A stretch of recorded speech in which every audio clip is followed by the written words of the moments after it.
Tin tức chính trong tuần từ ngày 14 tháng 2 đến ngày 18 tháng 2 năm 2022. Chủ tịch Fed Louis James Bullard cho biết lạm phát có thể vượt tầm kiểm soát, cần tăng lãi suất.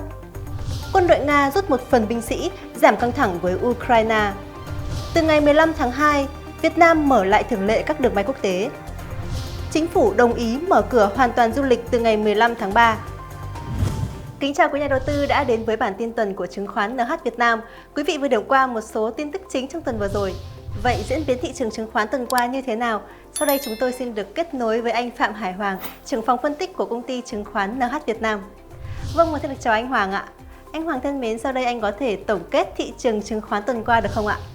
Vâng, xin chào Nga và chào toàn thể quý vị khán giả. Thị trường tuần qua biến động khá là mạnh.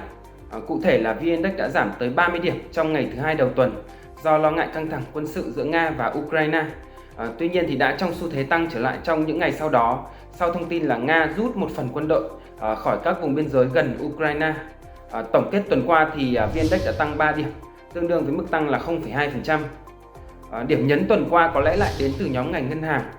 Trong khi hầu hết các nhóm ngành khác đã nhanh chóng hồi phục sau khi bị bán tháo vào ngày thứ hai, thì nhóm ngân hàng vẫn tiếp tục diễn biến kém tích cực và đóng cửa tuần với mức giảm là 3,3%. Ngoài ra thì nhóm dầu khí cũng giảm 1,6%, có lẽ là do báo cáo tài chính quý 4 không thực sự khả quan. Nhìn chung thì với sự suy yếu tạm thời của nhóm ngành ngân hàng thì VN Index trong tuần qua vẫn đang tiếp tục giăng ngang quanh ngưỡng là 1.500 điểm mà vẫn chưa có thể có được sự bứt phá mạnh lên trên khỏi vùng này. Còn lại thì hầu hết các nhóm ngành khác đều tăng điểm khá tốt trong tuần qua. Thanh khoản tuần qua đã tăng trở lại với mức tăng là 20%, trong đó tất cả các nhóm ngành đều tăng. Tuy nhiên thì mức tăng thấp nhất lại tiếp tục đến từ nhóm ngành ngân hàng. Vâng, xin được cảm ơn anh về những chia sẻ vừa rồi. Vậy tình hình mua bán của khối ngoại cũng như là diễn biến về lãi suất tỷ giá trong tuần qua như thế nào ạ thưa anh? Khối ngoại đã mua dòng 1.480 tỷ trong tuần qua. Các mã được mua nhiều là Masan, STB, Gas, Kinh Bắc và Zimadev. Trong khi đó các mã bị bán mạnh là HD Bank, Hòa Phát và VIX. Đặc biệt là mã VIX vẫn tiếp tục bị bán rất là mạnh dù giá cổ phiếu đã giảm sâu thấp nhất trong vòng 1 năm qua. Lãi suất qua đêm lên ngân hàng thì giảm 42 điểm cơ bản về mức là 2,9% sau khi đã tăng rất là mạnh trong 2 tuần gần đây do nhu cầu vốn quanh cái thời điểm Tết Nguyên đán thì là rất là lớn. Lãi suất trái phiếu chính phủ kỳ hạn 3 năm thì tăng 13 điểm cơ bản lên mức là 1% một năm.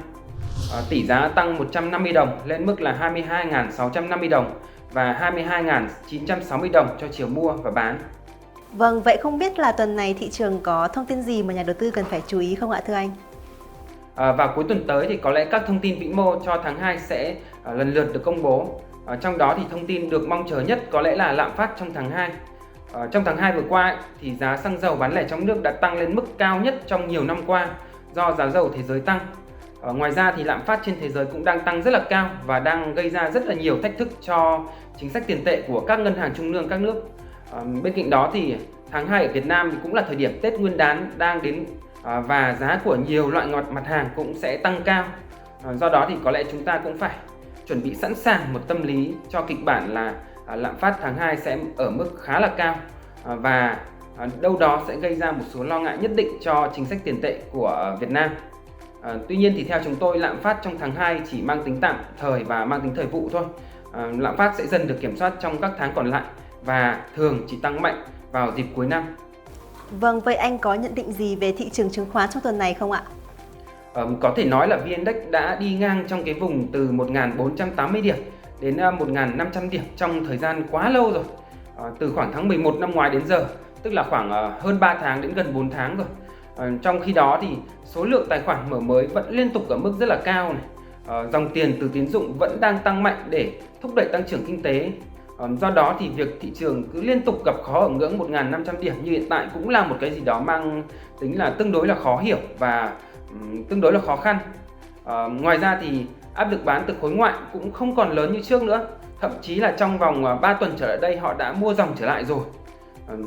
Tất nhiên thì chúng tôi cũng hiểu là đang có một số các cái rủi ro nhất định, chủ yếu liên quan đến thị trường quốc tế như là thị trường chứng khoán Mỹ không khả quan này, hay là Fed tăng lãi suất này thì có thể ảnh hưởng đến tâm lý của nhà đầu tư trong ngắn hạn.